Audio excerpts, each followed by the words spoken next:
Приветствую, друзья! Сегодня я хочу покрасить фигурку Леонардо, своего любимого персонажа из мультфильма «Черепашки-ниндзя». А еще была крутая трилогия фильмов в 90-х по черепашкам. Признавайтесь, кто смотрел? Саму фигурку я напечатал на 3D принтере. Для удобства перед покраской распределил детали по держателям, и первым делом необходимо загрунтовать все детали. Грунтую аэрографом черной краской.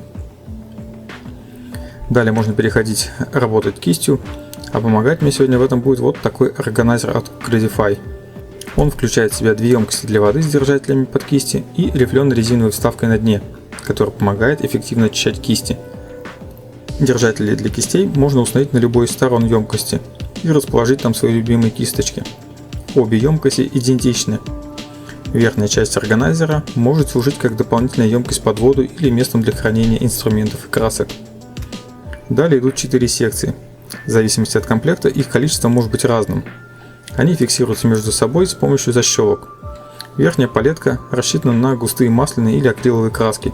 И, как мне кажется, это больше подойдет для художников, рисующих картины, или тех, кто много работает с маслом. Для меня они практически бесполезны, разве что приспособить под хранение мелких деталей. Вторая палетка точно такая же. А вот далее уже более интересно для тех, кто красит фигурки. Это секции с влажной палитрой. Очень полезный инструмент. Сверху на крышке фиксаторы для сменных листов. Под крышкой впитывающая губка и емкость под воду. Листы удобно хранить и менять. Продуманная конструкция. Размеры как раз для покраски небольших работ.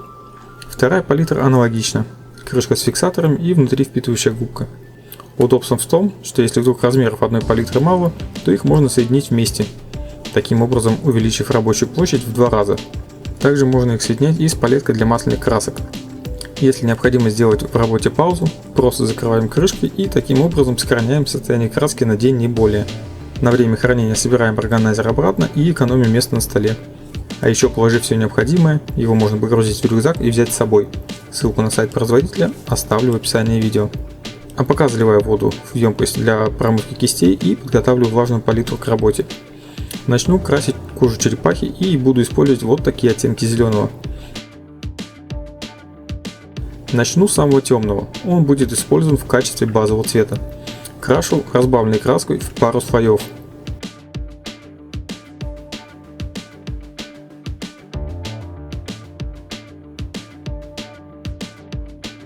Коричневые оттенки будут использованы для панциря. Темным цветом окрашиваю заднюю часть панциря.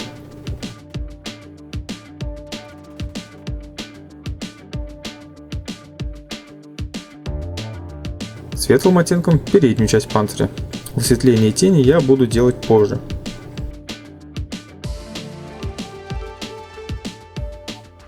Цвет кожи базовый для всех ремней, наколенников, налокотников.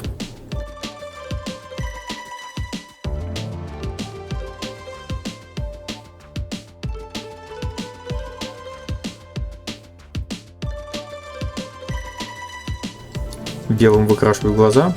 Корректировать буду позже.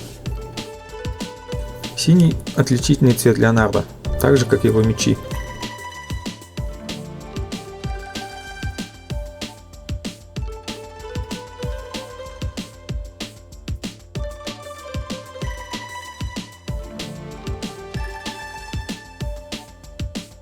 Теперь перехожу к нанесению теней. Для этого в базовый зеленый цвет добавил темно-коричневого. Размечаю теневые участки достаточно размашисто. Но это нормально, потом лишнее уйдет.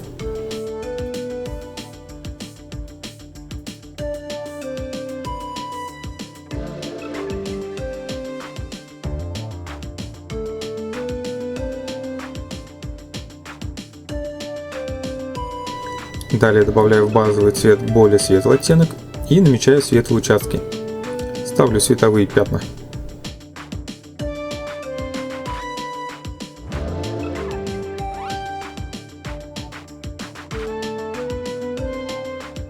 Первый оттенок мне показался недостаточно светлым, поэтому я добавил еще более яркого оттенка и повторил, только в этот раз покрывая меньшую площадь. Спасибо спонсорам канала, их список вы сейчас видите внизу. Хотите тоже попасть в видео и поддержать мое творчество? Подписывайтесь на Boosty и получайте ранний доступ к фото и видео.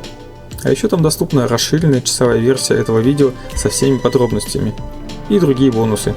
Ссылка будет также в описании видео. Затем, используя промежуточные оттенки, тычковыми движениями сглаживаю резкие переходы и корректирую тени и высветление.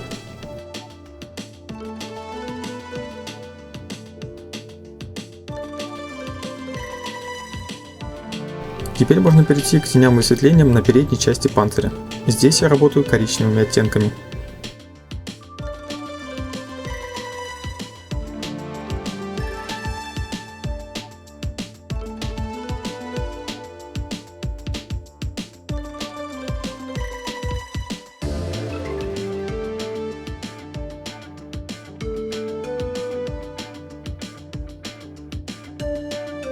Дальше можно переключиться на кожаные элементы. Аналогично вначале расставлять темные акценты, а затем буду делать высветление. Для теней добавляю в базовый темно-коричневый, для высветлений светло-коричневый. Корректирую базовым оттенком.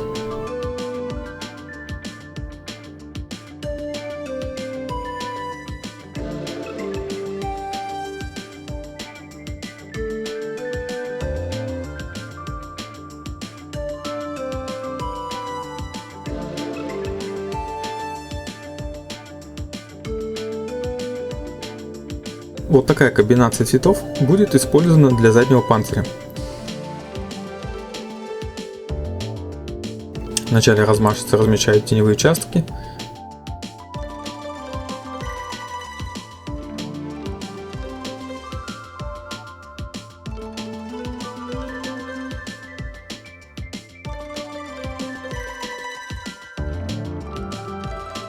А затем делаю аккуратное высветление.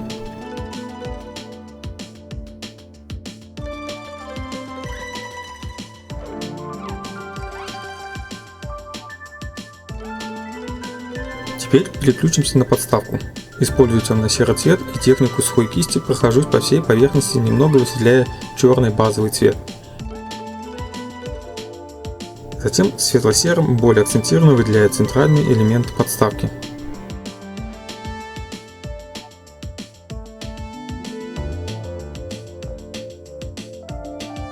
Для камней, как ни странно, но использую каменистый цвет и ту же технику сухой кисти.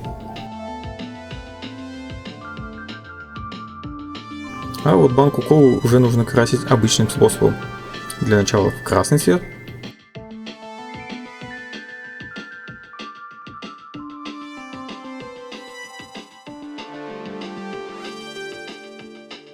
А светло-серым цветом верх и низ банки. Им же потертости граней.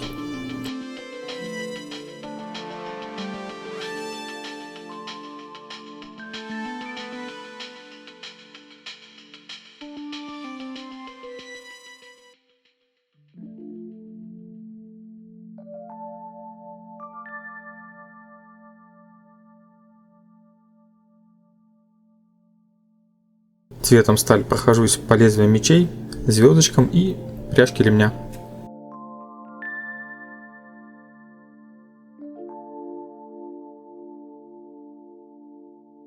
Более светлым металликом окрашиваю острую часть мечей и грани. Светло-серым немножко оживляю гарду.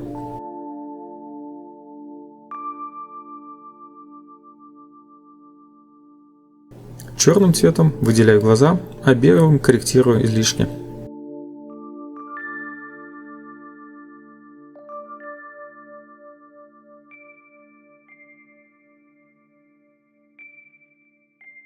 Добавляю немного теней и высветлений на синюю повязку.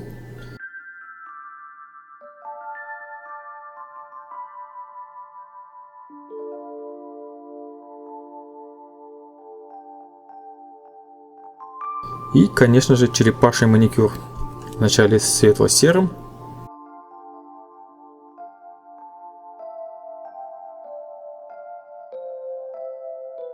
А потом жидко разбавленным коричневым цветом, чтобы вышло натурально.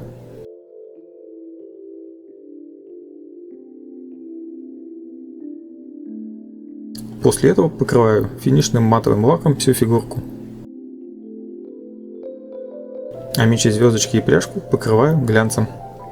Что ж, площади одной палитры мне хватило на всю фигурку, и палитра отлично справилась со своей задачей, так как я красил несколько дней и краски оставались в рабочем состоянии. Органайзером я остался доволен.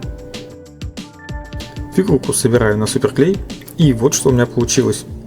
Напомню, для раннего доступа и других бонусов заходите на Boosty. Я результатом проделанной работы доволен и пойду пересматривать оригинальную трилогию фильмов. А кто ваш любимый персонаж в черепашках? Помните, моделизм должен приносить удовольствие.